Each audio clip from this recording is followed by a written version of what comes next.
Welcome to the Nexus IMU tutorials. This session is on the IMU Research App. IMU Research is a free-to-use app that can be downloaded and installed on any iOS device. This app allows a user to collect data directly to the iOS device or save data directly to the onboard sensor memory. The app is intuitive, easy to use, and convenient as captures can be initiated on the go within minutes from a user's mobile phone. This means that collecting data in vivo has never been easier and more accessible. To download and install the IMU Research app, click on the App Store and search for IMU Research or iMeasureU. Click on IMU Research and then click Get, where this interface currently says Open. After confirming your credentials and downloading, click on Open, which I will do here. When you first open the app, you will see two main sections. The left side displays all of your sessions, while the right side will show all trials within that session. The right-hand side will also serve as the main interface during data collection, as we will see later in this video. To start collecting data, you must make sure to have a session. To create a new session, click on the plus icon at the top. You will be prompted to enter in a session name. I will type in IMU Research Tutorial.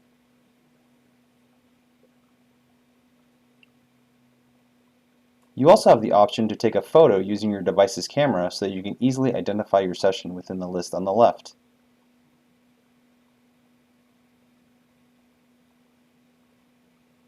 When satisfied, click Use Photo and then click Done. Now highlight the session you want to use. Click New Trial at the bottom, and then at the top you will be prompted to enter a trial name. I will type in Trial 1. Below, you will have two options for how you want to collect your data. I have summarized these options on the right to help you choose which mode is best suited for your application. Stream will send data directly to the iOS device via Bluetooth. The data can then be exported from the iOS device via email or through iTunes. Synchronized data can be recorded at 500 Hz for 3 axes and 100 Hz for 9 axes. As such, the typical use case is for lab or classroom settings where the sensors and iOS device are in close proximity or where instant information is required. In contrast, onboard captures data directly to the onboard sensor memory. The data must be extracted via the Lightning Desktop App, which will be discussed later in this video. Up to 8 sensors can be supported for 3 axes at 1000 Hz or 9 axes at 500 Hz across 2 active trials. Synchronization is handled by relaying information to the app whenever the sensors are in close proximity to the iOS device. This capture mode is best used when high frequencies are required or the sensor proximity is too large for a reliable and constant capture. In this first example, I will select Stream and choose to record only 3 axes. I will then click on Start Capture. The app will prompt you to now select the sensors you want to use. If you do not see any sensors in the list, make sure that the Bluetooth has been enabled on your iOS device and that the sensors have been turned on. Each sensor will not only show its unique identifier in the form of its serial number, but will show its current firmware version, the remaining battery life, and its overall signal strength. When selecting a sensor, you can drag it to the left and rename it to help identify the location of each sensor. So I'll go ahead and swipe 2376 to the left and rename it as Left Leg 1. And then do the same thing for 2429 and rename it Right Leg 1. I'm going to select both of them and then click OK. Remember, you can choose up to 4 sensors when streaming data. As soon as I click OK, the sensors begin to configure themselves and this sets up the synchronization of the sensors. When this process is complete, data begins immediately streaming from all the sensors to the iOS device.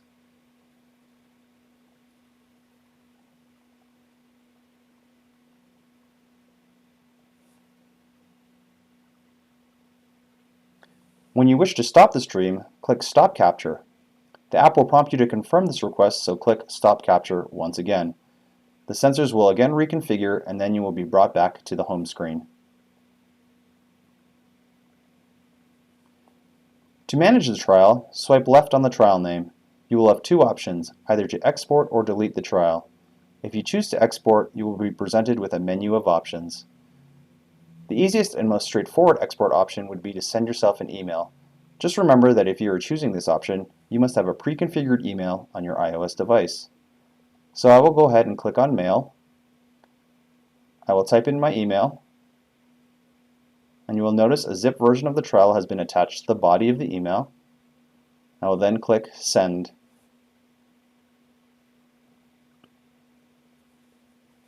You can also access the data by plugging in your iOS device into a PC or Mac and using iTunes.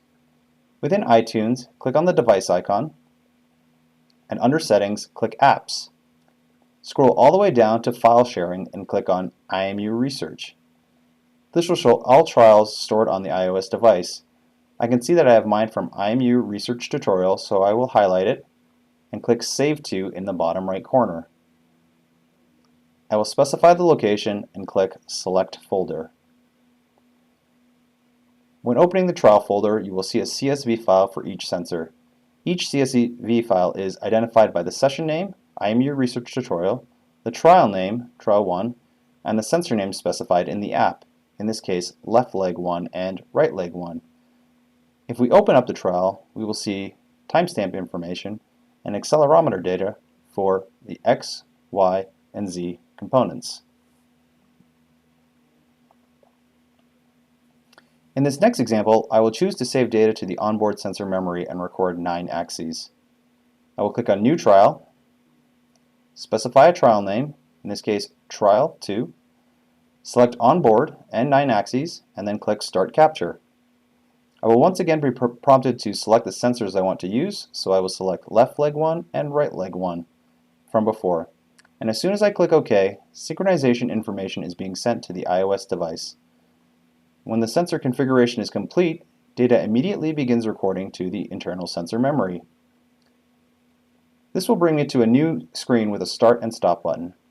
These buttons allow a user to set epochs or a region of interest within the trial. Before hitting Start, remember that you can record 2 trials concurrently when saving data on board. So you could click back on the session folder and go through the same steps just shown to set up a new trial. I will go ahead and click on the trial name and then click Start to begin my region of interest. Your subject can now begin performing the activity of interest and is not confined to the capture volume. With that said, the more time the subject remains in proximity of the iOS device, more data points can be used in the sensor synchronization. When ready to end the region of interest, click Stop. If I click on the session, you will see that data is still being stored to the onboard sensor memory for this trial. In order to stop recording, re-enter the trial and click Stop Capture. You will be prompted again to confirm, so click Stop Capture. Extracting data from the onboard sensor memory consists of 2 components. The first is to extract the sync file from the iOS device. Swipe left on the trial and click Export. As before, you have many options including to save from iTunes, but I will send it via email in this example. So I will go ahead and enter in my email and then click Send. The second component requires the data from the sensor to be downloaded using the Lightning Desktop App. This app can be obtained from the Downloads page on the Vicon website. Please ensure your computer meets the minimum requirements and that you download and install the necessary drivers for communication with the sensors.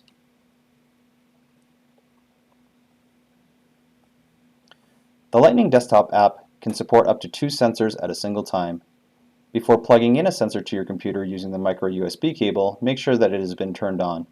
When plugged in, the sensors will populate automatically in this app, so we will have 2429 for the right leg and 2376 for the left leg. Within each sensor, we can see that we have a preview of the data collected down below. To download this data, you will need to do 2 things.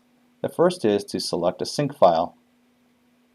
I will navigate to the folder location where I saved the previously emailed sync file.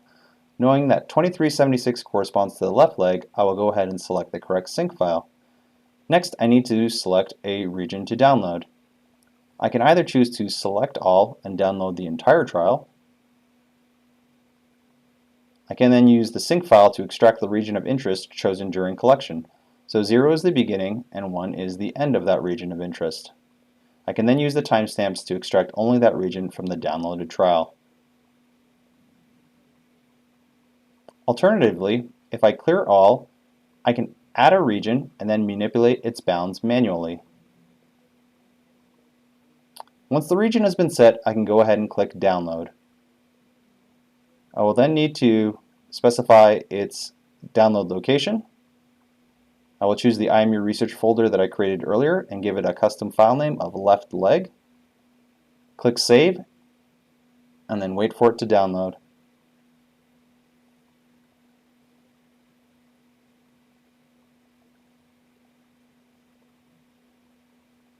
I will open up that folder location, double click on the downloaded CSV file, and now you can see that I've got data for the 9 axes for the region of interest specified within the Lightning app.